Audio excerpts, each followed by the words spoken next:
खडकवासला विधानसभा मतदारसंघातील ईव्हीएम पडताळणीला सध्या सुरुवात झाली आहे।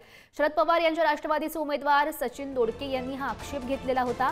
मतमोजणी पडताळणीला 10 वाजता सुरुवात होणं अपेक्षित होतं, मात्र यंत्रणांच्या ढिसाळ कामामुळे विलंब होत असल्याचं आता समोर आलेलं आहे।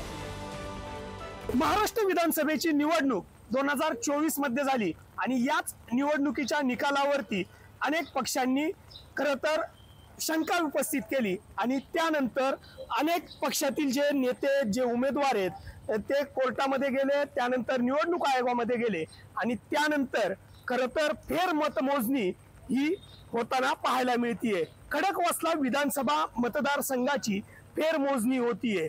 सचिन दोडके असं शरद पवारांच्या राष्ट्रवादीचे उमेदवार आहेत, त्यांनी या मोजणीवरती आक्षेप घेतला होता आणि त्यानंतर खरं तर ही मोजणी होतीये आणि ती मोजणी 10 वाजता सुरू होणं अपेक्षित होतं, मात्र जिल्हाधिकारी आणि त्यांच्या यंत्रणेचा ढिसाळ कारभार, त्यानंतर पोलिसांचा ढिसाळ कारभार, या संपूर्ण कारभारामुळे कुठेतरी ही मतमोजणी आहे त्याला उशीर होताना पाहायला मिळतोय।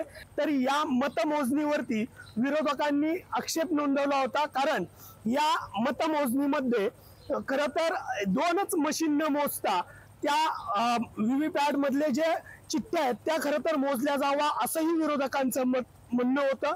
माध्यम प्रतिनिधींनाही अडवण्यात आलेलं आहे, माध्यम प्रतिनिधींनाही सोडण्यात येत नाहीये।